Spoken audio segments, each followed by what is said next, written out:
Welcome back to APositive Insights, and today I'm joined by Kim Seeling-Smith. Thanks so much for joining us, Kim. Thank you. It would be wonderful if you can give us a quick intro on yourself. Absolutely. Well, I am a recovering recruiter. And like most recruitment consultants, I didn't wake up and say, I want to become a recruitment consultant one day.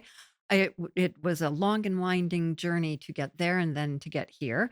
I'm originally trained as an accountant with a double major in computer science, and that will come in handy because I've always been a bit techie. So that'll come in Amazing. handy with what we're talking about. Yeah.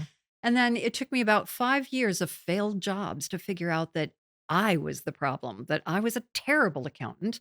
And I rang a friend of mine and said, I want to do some contract work while I figure out what I want to do with the rest of my life. And she said, You want to become a recruiter? And I went, No, I don't.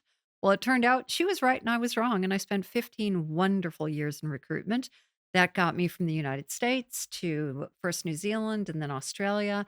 And then I decided that instead of being paid to put bums in seats, I wanted to help organizations keep the right bums in the right seats. So I started this business in 2009, and that's evolved into what I do now, which is I work as a professional speaker and a consultant specializing in the future of business and the future of work. Amazing. That's obviously what we're here to talk about. Yes, it is. You've also written a few books as well. I have. I contributed to a book with Brian Tracy on career development, and I've written a book which is just about to be re-released. Well, not just about, it will be re-released in the next 6 months, called Mind Reading for Managers, which is really an amalgamation of my experience as a recruitment consultant, interviewing over 5,000 people and figuring out what it takes to keep the right people in the right roles. And I created a model called the 9 currencies of choice and released that in 2014, and that's going to be updated. And then 2026 is going to be a busy year because I'm also going to be writing a book on career development in the age of AI. So it's going to be very Brilliant. busy. Interesting one. Love that. Love that. So it'd be great to kick off the conversation and podcast with the Burning Platform. If you could talk us through what the Burning Platform is. Well, the burning platform is change. We are in, and I think recruitment is a really interesting industry because we are in this period of massive change, and we've got change from three different areas. If you break down the research, and I'm a stats girl, I'm a research girl, and I've spent since 2017 really doing a deep dive into future trends. And if you break them down, there are really three trends that are going to be shaping at least the next 10 years. The first is AI. I mean, the elephant in the room, AI changing how we do what we do. And really requiring us to upskill and reskill almost constantly as roles will change. And the second one is called the poly crisis. Now, that's a term that I did not make up, but I think it's very descriptive to talk about kind of what we're dealing with, the change in regulatory environment, the shifting geopolitical landscape, climate change, all of these big societal things, the economy, all these big societal things. And then, as disruptive as the first two are, the third one is actually arguably the most disruptive because, in order to seize the opportunities and overcome the challenges from the first two, you've got to have the right people in the right roles, hence recruiters. But you've got to have the right people in the right roles, which is more difficult than ever because of what I call the rise of the empowered workforce, which is a combination of a critical skill shortage running headlong into a workforce that, let's face it, have become a little bit more discerning, or some would say picky, others might say entitled. Well, I'm not going to comment on that, actually. Talking about At least this is what my clients tell me. Yeah, right. Yeah, of course. Talking about stats, your research shows that 42% of global CEOs don't believe their companies will be viable in 10 years unless they change course. That's it. Yeah. Why is that such a wake-up call? Well, it's a huge wake-up call, and this comes from the PwC Global CEO Survey, which many of your listeners, I'm sure, will be familiar with. Well, I hope so. Yeah, well, I would too. And this is 2025 was their 28th annual CEO survey, and this was the third year that they've asked that particular question. Only 3 years. And the first year it was 45%. The second year it dropped down to 38%. 2025 was 42%. Really keen to see what February 2026 has to bring. Yeah, me too. But that's where it's interesting because I've been working on this three disruptions model for probably, well, since pre-COVID, so 2018, 2019. And the research with PwC identified exactly those three, my language, but exactly those three kind of categories. Yeah. And it is a huge wake-up call, and there are other stats that say of the Fortune 500 in the US, 75% of those will be wiped out in the next 10 years. So we are in this midst of radical change. And what got us from where we were to where we are now will not be sufficient to get us to where we want to be, to where we're going. Yeah, right. Yeah, that's huge. So those three disruptions, Mm. um, how are they going to affect recruitment agencies? Well, that's interesting because I was just doing some research specifically on that, Yeah, for a presentation that I'm doing next week, as a matter of fact. I think in a few ways. First of all, the AI for talent acquisition is an incredibly large market. I'm going to try and quote numbers, which as a recovering accountant, that is dangerous for me to do. But if I remember the numbers correctly, currently it's about 1.35 billion US dollars. By 2029, they project it to go up to 2.67 billion. So AI is hugely affecting talent acquisition, which is, I think, an opportunity and a challenge. The opportunity is, having been a recruiter for 15 years, I know how fast recruiters operate and I know how hard they work. I think that this is going to be just such a boon for saving time and getting all the grunt work that nobody likes to do off of our desks. It'll help us sift through resumes. I still say us, even though I haven't recruited in 15, 16 years. Um, but once a recruiter, always a recruiter. But it'll help us sift through resumes. It'll help us with candidate scheduling. Hopefully, it'll help us with candidate updates, which is something that this industry is. I mean, it was terrible at it when I was a recruiter, and yeah, I think it's just gotten worse.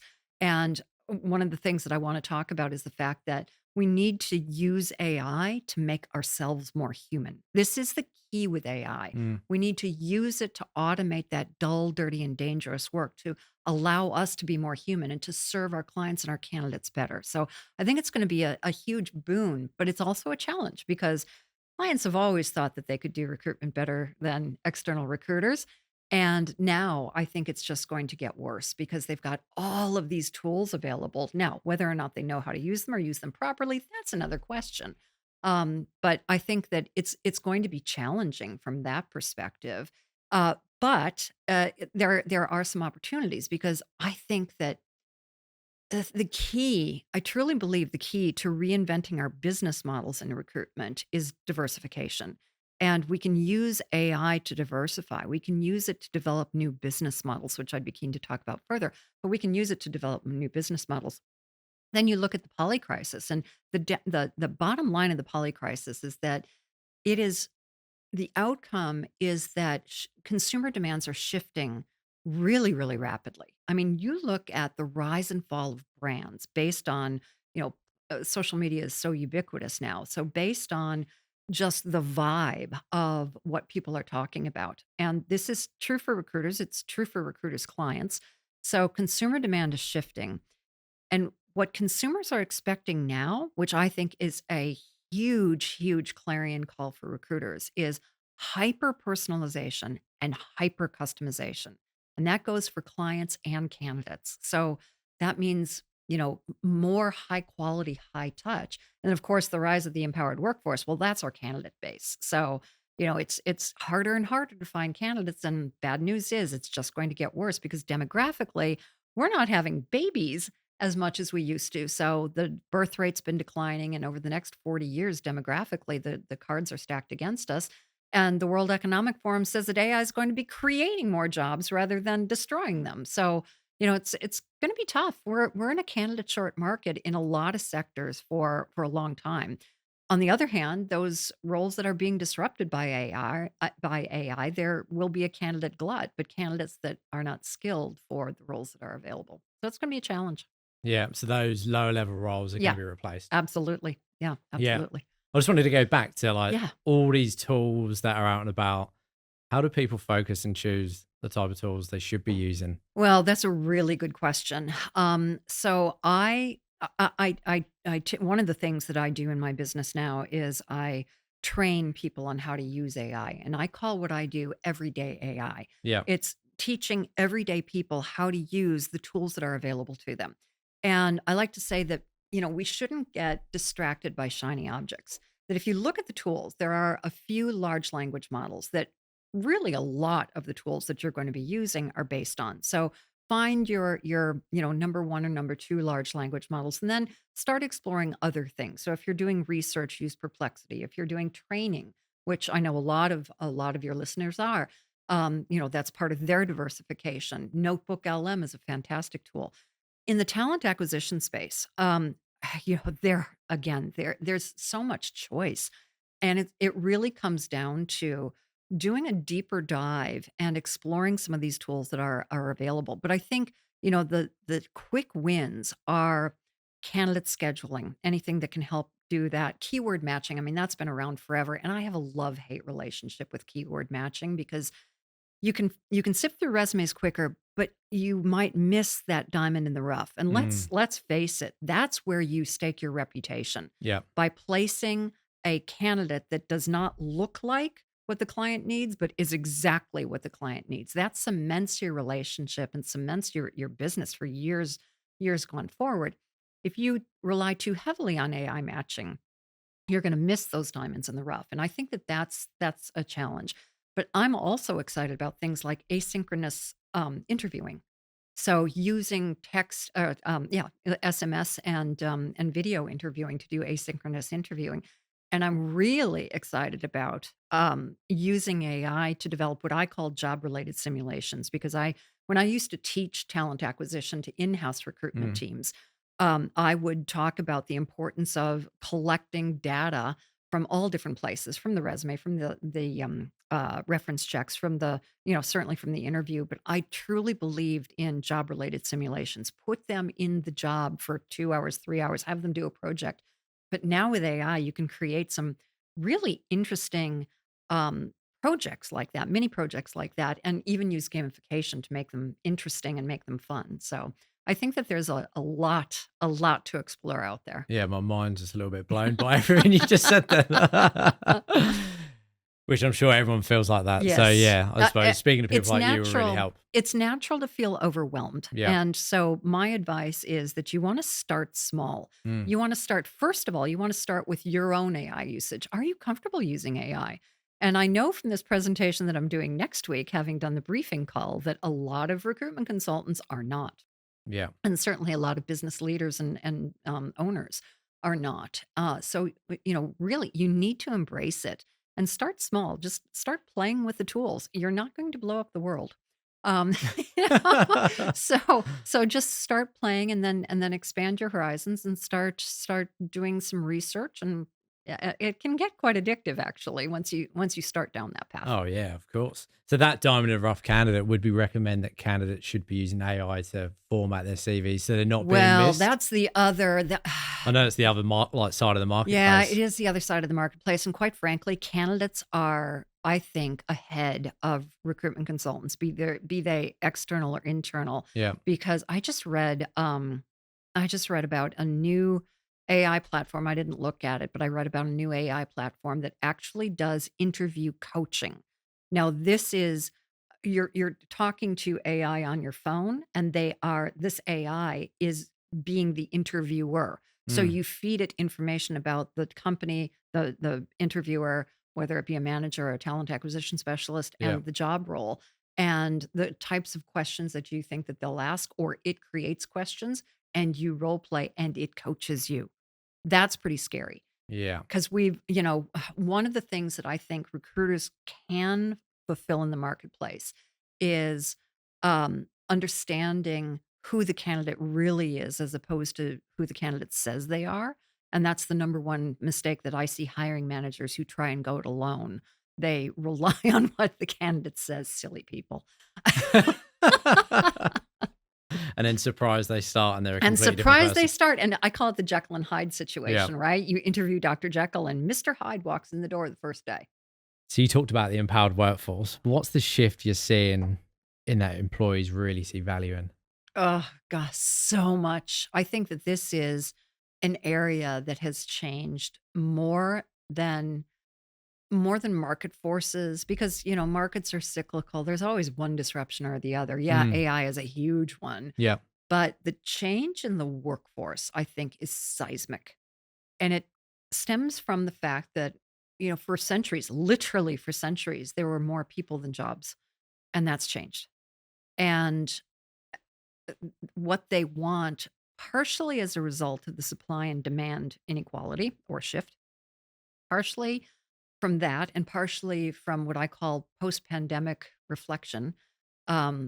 People spent a lot, especially I'm in Victoria. Yeah, I don't yeah. have to tell you about Well, let's not lockdowns. go Yeah. there. But people spent a lot of time at home thinking and reprioritizing. I moved from Sydney to North Queensland, so I'm now on an acre of land with a puppy. Yeah, And, lovely. that was not predicted. So, the post-pandemic reflection is real and people have Mm, reprioritized. And if you look at what's happening, not only are people after, no longer are we just running like hamsters on a wheel, running and running and running, knowing what our career looks like. We mm, are actively choosing what our careers look like, partially because there's more demand than supply, especially in certain sectors, partially because the Gen Zs have made it okay for us to do so because they came out of the box going, "What is this? I want something different. I'm not going to do work like my parents and grandparents. yeah. I want something different." And so that's infected the other generations.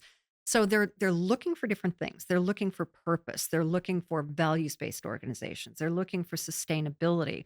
They're not looking to work as hard as, the older generations have Mm, looked to work. That does not mean that they're unproductive. Quite the opposite. They are, especially the Gen Zs coming through, the most entrepreneurial and productive generation that we have if they're motivated. And that's a big if, because if you try and use the old levers to motivate them, you'll fall flat on your face.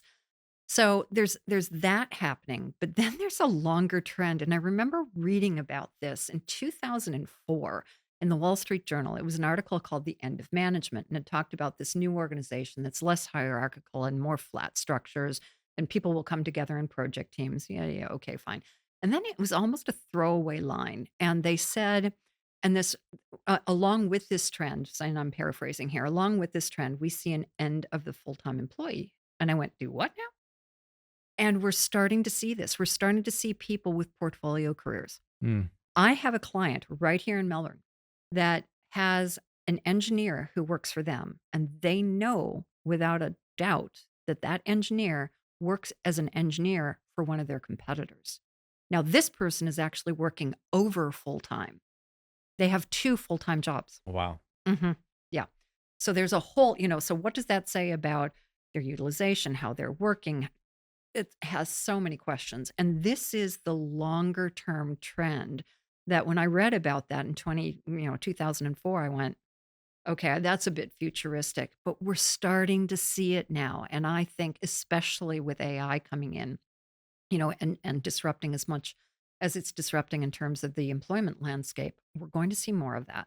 Yeah, I watched I think I watched a video over the last couple of days of you. I think you were on Sunrise or Yes. Seven, and there was a Gen Z and he was talking about Oh, yes, the shirtless guy. I he refer could to him as he the could shirtless never guy. imagine working 8:30 to 5 or even worse, 8 till Yeah, 5:30, maybe 9 till 2 he I could know. work. And I I was like, know. wow, wouldn't that be Crazy, nice? huh? Yeah, It would be I it would know. be really I nice. know. But that and when I use that video a lot from stage when I do Right. conference events Yeah. and I say, now we may not be interested in hiring shirtless guy, but we've got to pay attention to the attitude because the attitude is ubiquitous for that generation. Yeah, for sure. Yeah. Yeah, no, that did make me laugh, that clip.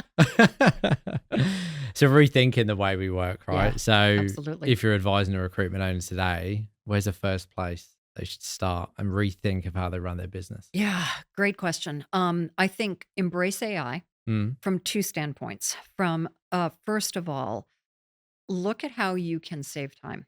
How can you automate what you do on a day-to-day basis? Those things that we all hate to do. So that's first of all. How can we save time? How can we free up our time to be more human, to spend more time with our clients and candidates? yep. That's number one. Number two is how can we then use recruitment to provide a better service? So how can we free up our time and how can we, so that's internally facing, externally facing, how can we use AI to provide a better service? And then thirdly, and this is, what's old is new again. Because when I first started in recruitment way too long ago, I can't even believe how long ago it was for me.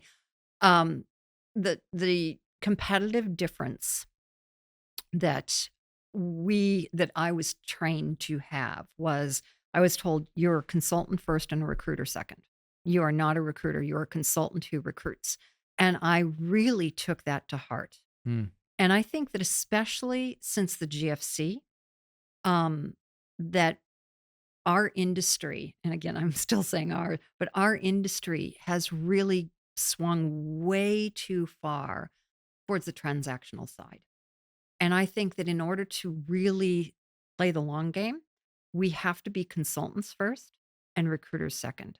So as business owners and business leaders, how do we diversify? How do we consult to our clients? Well, there's the good old-fashioned way of consulting in terms of what you actually need instead of what you think you need. Mm. But then there are, I think, loads of business opportunities. So clients will always think that they can do it better, faster, smarter. We have to prove to them that they can't. We Mm. have to prove to them that we add value.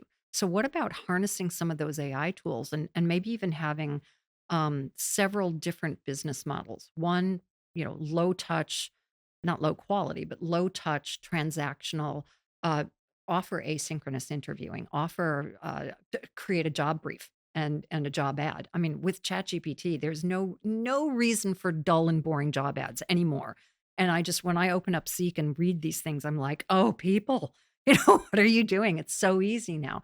So, offer that lower level base service and then maybe even use that as a product ladder to then start offering some high touch proof that you are trustworthy and gain that relationship and then start offering some more sophisticated consulting, workforce planning. Oh my gosh, reskilling and upskilling to mobilize talent Mm. from one role into the other. So you're not paid a recruitment fee, but you're paid an advisory fee because who knows job descriptions and job roles better than recruiters? Nobody. Mm. So as a recruiter, you can go in and you can advise people on how to create a hybrid workforce where you have AI employees and human employees working side by side.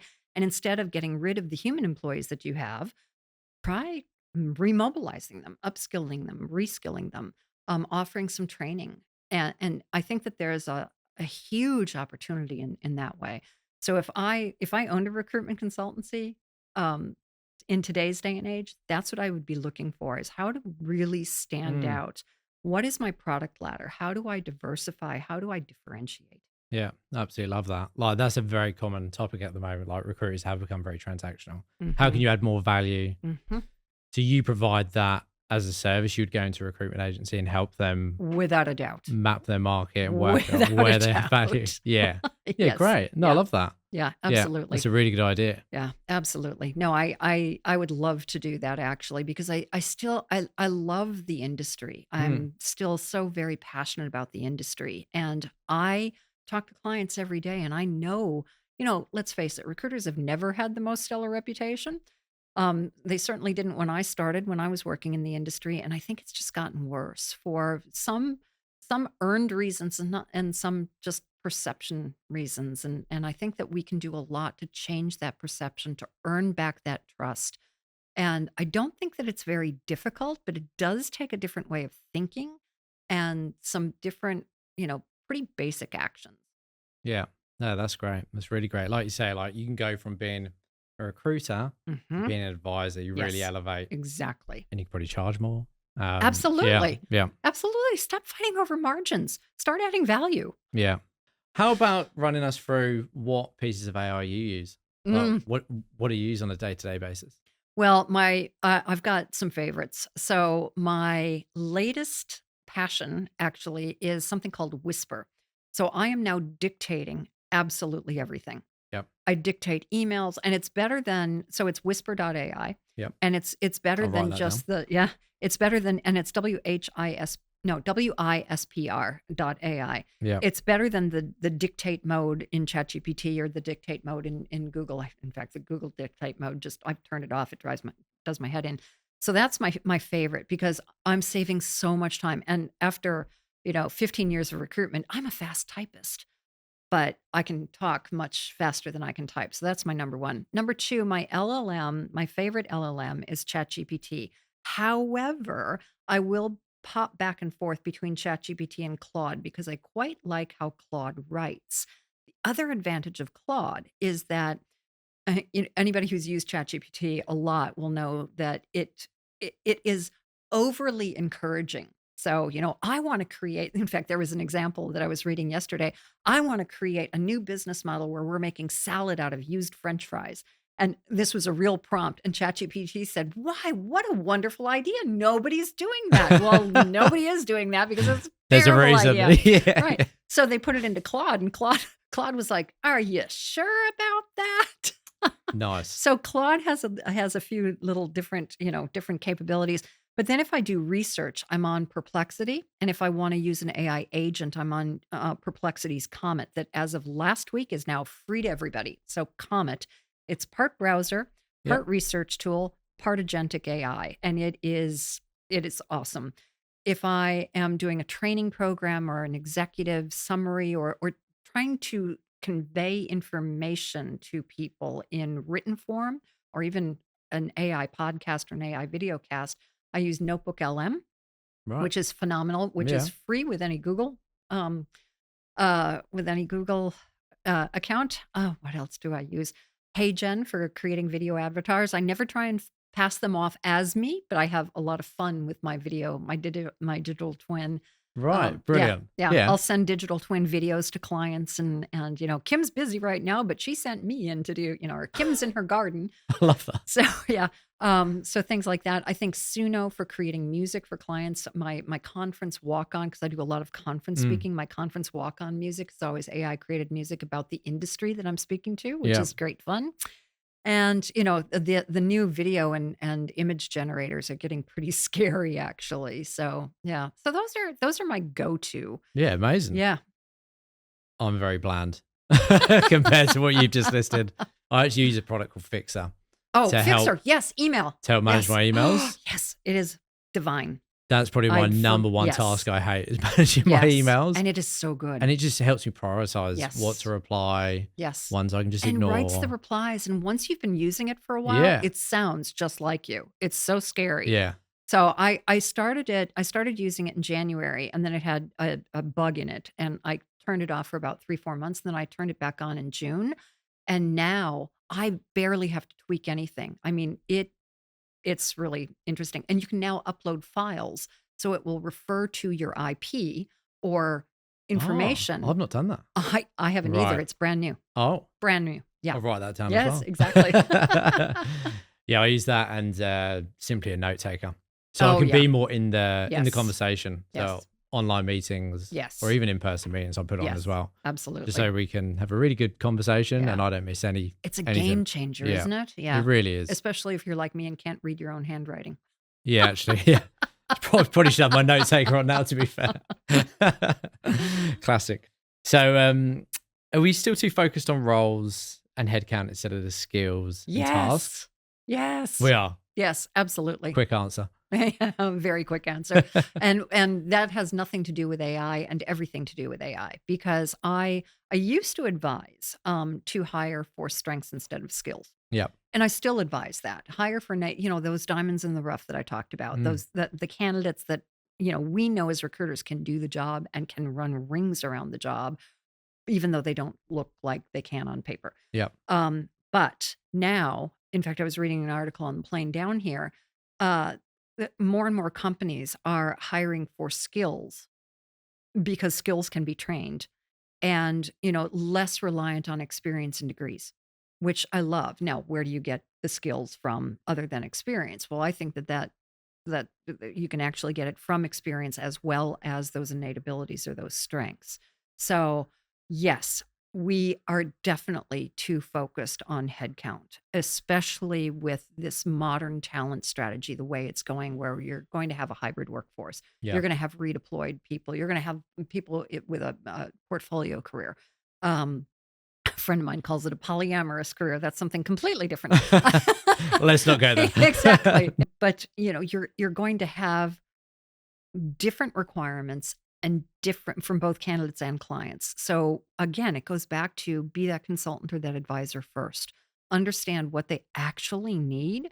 And once you establish that level of trust so that they just delegate to you, go fill that.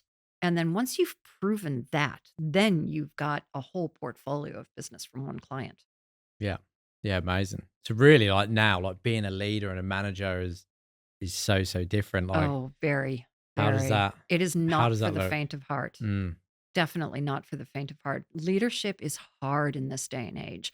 And again, what's old is new again. My research when I was a recruiter, my research with those 5,000 interviews showed me that there were 9 key reasons that people leave. And I've put that into a model called the currencies of choice. That hasn't changed.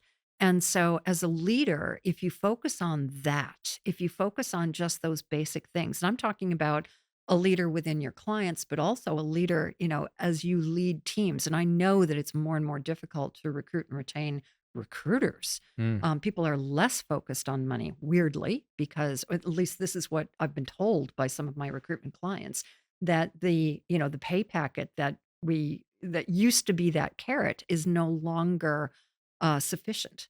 And so we've got a lot of attrition in the industry, people leaving the industry, people not wanting to come into the industry. So it's difficult. And again, I think that we have the opportunity to use AI to free up our time to be more human. And that's what leadership really is in this day and age is it's human. It's human to human. Yeah. Yeah. So those 9 keys that you just mentioned there from those interviews, like Yes. which one feels most urgent in this environment of disruption? Agency control and choice.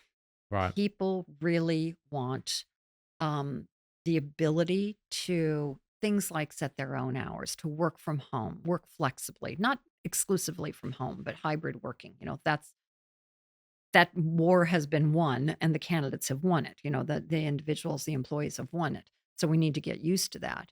But people want to feel like they're in control, especially, and I know we're 5 years out from COVID, but especially post COVID, because our control was taken away from us. And that is having a backlash, a years long backlash. So that's the first one. That's the priority right now, but also followed up by working for a company that has a compelling purpose with an aligned value set. That's become very important as well. Yeah. Mm, Yeah. So if I'm an owner juggling, clients, candidates, mm. running the business day to day, how can I use the keys without overwhelming myself? Yeah, sit down and they're available on my website actually. You can download it, but sit down with your teams. So the 9 keys are designed to be used in everyday conversations, but specifically designed to be used in having one-on-ones. And I've done this program for a number of different recruitment agencies throughout the years, and it has proven to increase retention, to increase billings because people are getting what they want. And one of the most surprising things, and I'm laughing because this is actually one of my case studies, one of the most surprising things is how we think that we know what recruiters are motivated by, i.e., money. But um, there's a large percentage of recruiters that aren't actually motivated by money. They're motivated by the challenge, and the money is a nice thing, or they're motivated by the prestige or the fact Mm. that they can you know say to their family, I've made it overtly or covertly. So just using those 9 keys and uncovering those hidden motivations is just priceless, absolutely priceless. Yeah, it would be because I still view a recruitment consultant role, a sales role, Yeah. and I would never hire a salesperson if it wasn't Mm, motivation. mm, Sorry, money motivation. mm, mm, So hmm. that's new. Yes. That's absolutely new. One of my absolute best, and when I was managing recruiters, I had several international award winners that I hired and trained and managed. Yeah. And they did an exceptionally great job. And one of my best recruiters, in fact, two of my best recruiters, were not managed by money. One was managed by the overwhelming desire to show his father that he could amount to something, and money was the currency, literally the currency, but he himself could care less about money. He wanted to show his father, to prove something to his father. That was his real motivation. Yeah. And the other one was somebody that I inherited in Auckland, and he's now a recruiter in Sydney. And he was motivated by not money necessarily, but he loved the thrill of the chase, and he loved that he was one of the most curious people that I've ever met in my life. And he loved sitting down with clients and understanding their business and understanding and he would never have been, you know, the only other experience that he had was as a telemarketer in the UK before coming over, and we hired him when he was 19 years old, and he's now, I don't know how old he is anymore, but he was truly motivated by the thrill of the chase and the satisfaction of understanding what the client really needed and providing them with that. And yeah, money was nice. Wonderful people. Not the norm, but yeah, amazing. So it's really important to, like, when you do have someone that you want to retain, like, Mm, really understand their personal drivers, I without a suppose. doubt. Yeah. Yes. Yes. Yeah. And even those people who are motivated by money, once they reach, everybody has a number in their head. And once they reach that number, then they're like, ah, that it? What's next? Yeah. Yeah, and I'm sure you've seen that in the industry. I certainly have. People who are really high flyers, and then one day they just turn off and they're like, well, I've achieved everything that I want to achieve. I don't have anything to get out of bed anymore for. What's next? Where's the What new is my, challenge? yeah, exactly. Where's the new Yeah. challenge? Do you see those people generally move, like leave that business and Yes. find, and they don't find it within? Unfortunately, human beings are endlessly fascinating. And I think one of the things that we have a tendency to do is throw the baby out with the bathwater. This isn't working, therefore I need to go there. Not this isn't working. How can I make it work? That's not in our thought process usually. Our thought process is I want to run from something Hmm. instead of figuring out what I can do right here within my center of control to change what I need to change. Yeah. So you wouldn't agree on a business trying to make up a role Oh, to no, I keep that person? absolutely Oh, agree you with that. would? Oh, Okay. Oh, right. Yeah. absolutely. Yeah, yeah, yeah. No, I'm saying what's a motivation from the human Oh, okay. experiencing Yeah. that? No, I think, and one of the things that the 9 currencies of choice does is it provides a diagnostic tool to understand where these people, where the leakage is, Hmm. if you will, where Yeah. these people are starting to think about, what else is out there, and then to have the conversations. Absolutely. I think that employee retention is absolutely key, especially in an industry like recruitment. And if you can design a role specifically for the person, we cannot get too tied up in, well, we every recruiter is a 360-degree recruiter, or we have inside outside, or whatever your business model is. Hmm. We've got to stop managing by policy and procedure and historical. This is the way that we've always done it. It is a new market with new challenges and new opportunities, and we need to think more laterally. That's how you keep from being one of the 42% that gets run over on the highway. Is think more laterally about how can we solve this problem? What do we need to do? Yeah. No, that's great. So if we're looking ahead at Mm, that, a 10-year plan to yeah. 2035, what does a future-proof business actually look like? That's a great question. And believe it or not, nobody's ever asked me that question. So once you get to 2035, what does it look like? So I think by 2035, and the 2035 year came from the PwC survey, in the next 10 years. And when it really kind of, and I've read this survey for years, but when it really kind of hit home was this year. And I went, oh, 2035. Wow, that sounds like so long. Now, Bill Gates will tell you that nobody will have jobs by 2035. I don't know that I subscribe to that because I think that human beings are endlessly creative. And as our jobs get changed and taken away, we're going to invent new jobs, new roles, new ways to new products and services. So I don't think that we'll all be sitting there earning universal basic income in gardening. I think that we will, as business owners, we will have businesses that look very, very different. We will be, in order to survive, not only survive, but thrive this next 10 years, we need to be out in front of the market. We can no longer be reactive to it. And I think that a lot of industries have been too reactionary and uh, too reliant on lag indicators instead of lead indicators. And I think that that's going to be a fundamental switch to be proactively leading the industry and meeting the industry where it's going. So recruitment businesses may look completely different. They may look like more traditional consulting businesses, or they may look completely different because they may be strictly transactional and products, serving products. But I think that there's a lot of range in that spectrum of opportunity there.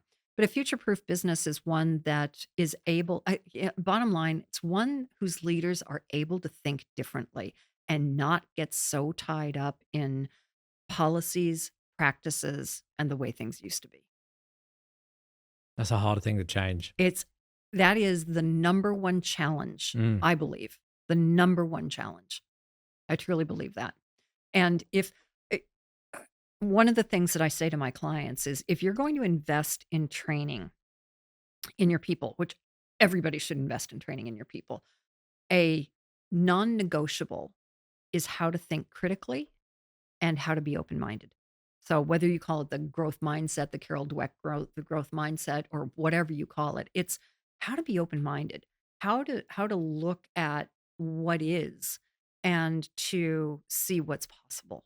I think that skill above any other for any business leader or manager is essential for anybody. And I would consider even, individual contributor recruitment consultants to be in that, because face it, the best ones run their desk like they're running their own business, and they need to be able to think laterally. I think the best ones do automatically. So what is it? What is that ability that allows you to do that? So hire those people. Yeah, that would be great. That really would. And in terms of like where they need to be, like what type of roles they need to be in, Yeah. those open-minded people, like if you had an exec team that were maybe not as open-minded Yes. to make those changes, Yes. those are the type of businesses that be held back. Yes, absolutely. Yeah. Absolutely. Yeah. And you also don't want an exec team who is all pie in the sky. I mean, you've got to have a mixture, don't you? You've got to have Yeah, of you've got course. to have that naysayer going, "Oh, hang on, can we just check the budget on this?" Not no, but how? So you've got to have a mixture, but I think that you've got to also, but even that naysayer cannot be entrenched in their ways of doing things. They have to be willing to entertain new possibilities. But you hit the nail on the head. That is the biggest challenge that I see. It's certainly the biggest challenge in the business when I do consulting and advisory. It's the biggest challenge that I face when working with clients, is the ability to get people to think differently.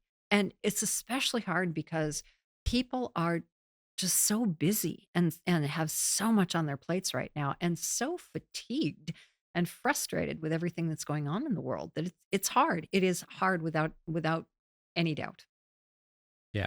So just to finish off the podcast, right? Obviously, we've discussed a lot of points. What's like the one golden nugget that leaders can implement so they can be thriving? I think that's it. Is think laterally, be willing to try something new, fail fast, but be willing to give it a go. Be willing to try something new. Be willing to stick your head up and go, you know what? I think that we need to do this thing differently, and do that, and then expand on that. I think that's it.